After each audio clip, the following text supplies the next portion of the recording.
Black people in the United States have not really been faced with the same level of the moral conundrum that I feel that white people have been faced with over decades.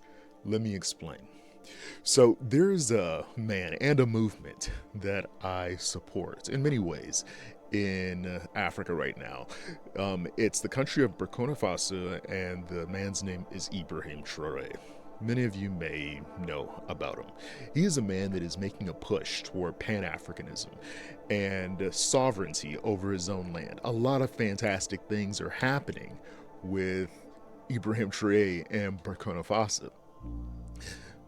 Recently, I saw a TikTok creator. He looked like he's an Asian American, probably American born, but he was also a member of the LGBTQIA community, and he seems as if he stands in solidarity with the movement that Ibrahim Traore is kind of a catalyst of.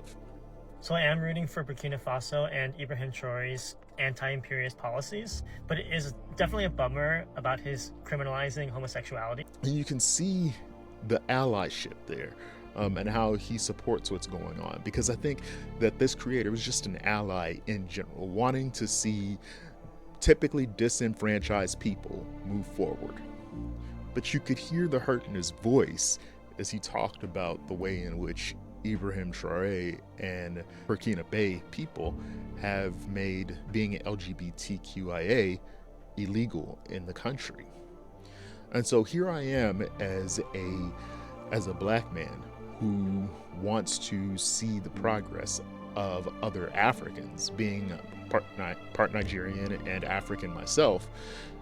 But at the same time, I stand with the typically disenfranchised.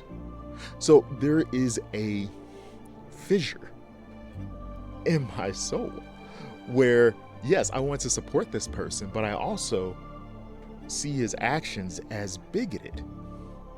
I want to see the progress and the strength of my people, but I also want to fight for the empowerment of other groups of people who were born the way that they were born, who want to love the way that they want to love. And so I sometimes ask myself the conundrum that white people in the United States probably feel. And please do not call me a Sambo.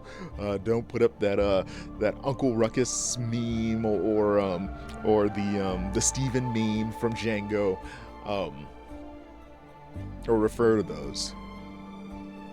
But you gotta ask yourself, you have white people in the United States who are looking at a guy like Trump and they're like, you know what, he is supporting,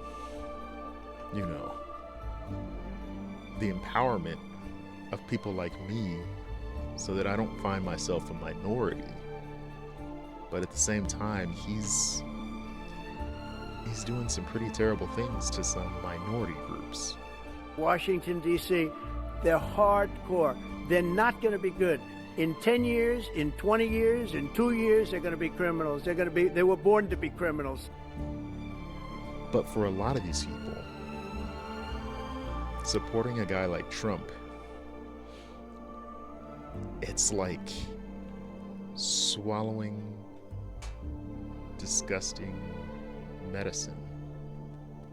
Because in the end, they're thinking, well, it's just a minority group.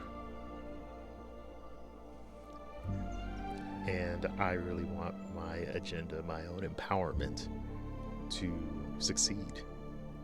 It is a strange thing to admit. It is a monstrous thing to admit that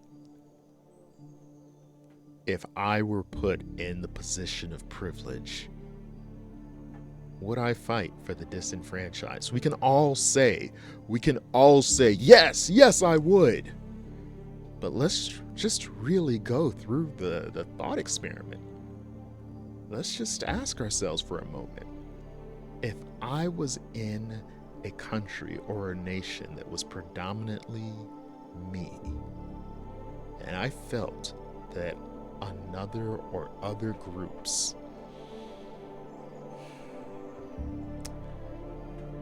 were going to start outnumbering me,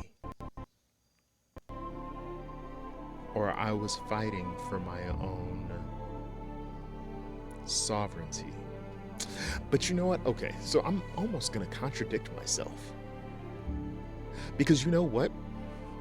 I don't see Burkina Faso's, like, for sure, like, what's going on with the LGBTQIA community there, and who's to say how big it is 100% wrong. It's 100% wrong to discriminate against anyone. I do support Pan-Africanism and sovereignty for African states. But I also think that my support for them is in overcoming the supremacy that they've experienced. That is my support of them. I believe in equality and justice for all people. And so I can support what Ibrahim Traoré is doing in fighting for the equality and the strength of West Africans, while at the same time, I can support and fight for LGBTQIA rights everywhere. Be rooting for Burkina Faso, for the people to take back the means of production, for them to take back power from Western imperialism, for them to lift themselves out of poverty, for them to be able to have education and resources, and still worry about our queer brothers and sisters living in Burkina Faso. Because it's not for black supremacy that I'm fighting for. It's for the West African people to be equal, and for there to be justice, and for there to be equity amongst all nations. It's not just so much that I'm supporting Ibrahim Traoré, is that I'm supporting the equity that he's fighting for. But I want him to extend that equity to other disenfranchised groups. Hey, guys, thanks for working that out with me. Anyway, so this is Moses with Stream of Consciousness. Do me a favor, like, comment, and subscribe. And as always, stay curious and stay creative.